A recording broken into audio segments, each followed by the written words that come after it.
And then for this case, sometimes there's thoroughly you need to know how to chant, how to contact with the kind of lower beings. If you don't know how to contact with the lower beings, there's meditator will get trouble and dangerous. And when you send to the hospital, they cannot find the reason why it happened this way. So we really, for the meditation teacher, you need to understand.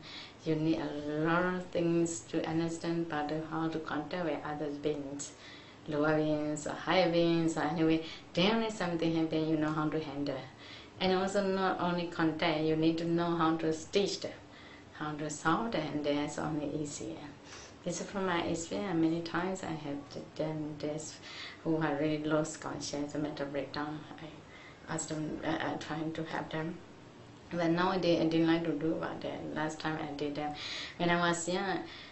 I don't think for a name or anything, and no for the money. I just want to have suffering being. So when people suffer, I like to help them. And then slowly get the name. So when you get a name famous, you get suffering too, and that's very dangerous. So after ordination, I try to stop to doing this. And also another way. Last year, one of the meditators in Singapore, she wanted to go Burma to practice of meditation in my center. So before she would go to Burma, she had a car accident in Singapore. So that car accident made her very terrible things. So she had to live in the hospital, in emergency room for 3 weeks. You know, she was really lost conscious because attack to the brain and the leg, and the hand was broken. Then she was, and all people was thinking, and many people was thinking that she was very serious situation and she will be dying. You know, people always think that because her situation is very bad. 3 weeks, you know, 2 or 3 weeks, I think so. She could not wake up at all. Then after 2 or 3 weeks, she could move back again, and she begins and start to get conscious. But the mind suddenly cannot recognize her friend and her relatives, and even parents she cannot recognize.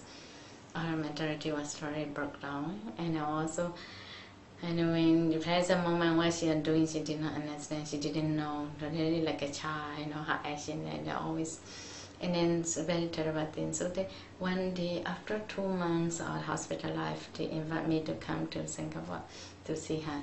So I also agreed that, and also I flew to Singapore. I went to the hospital and visit her. And so I looked at her, I felt very sorry because she could not recognize me.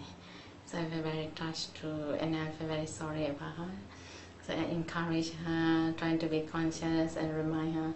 Also, she didn't look at me, you know, just trying this and then. But before that, she was so close to me and a good student, you know. Then I started doing chanting about the Popana Sutta and the quality of Buddha Dhamma Sangha. I asked her to follow. So at the beginning she didn't follow, she didn't look at me. Then halfway of chanting, she started to follow. I started to move her mouth, you know, so her mouth started moving, so I started to feel happy, you know, about that. Then after that, she also continuously she chanted. At the end of the chanting, she started to recognize me. She started looking at my eyes, and she called me Siali. So then I was so happy in my life, you know. Then I told her that, and then so I told her that my name is not only Siali, you know, behind all Siali, something please tell me. So she started talking to Dipankara. The time I talked to her, but she was thinking that I'm calling her in a dream. In the dream, she's like a dreamer, you know, because of medicine or because of her mentality weak. So she felt really like in the dream, you know, she not really could come out from the dream that, you know. Then the next day I went to go to Burma, so I visited to the monastery, to the hospital. So the time she folded my hand, she was very recovered, and the mentalities were clear. So she called her friend and relatives, all she could recognize. She was so happy, and then she dropped her tears. So she said, I will come to Burma. I will come to Burma. So I have telling her that, okay, I'm always welcome you, please come back. So now this year she went back to Burma. She was leg was not so good. She practiced very hard. Now she got a jhana, 4 jhana, you know. It's very good.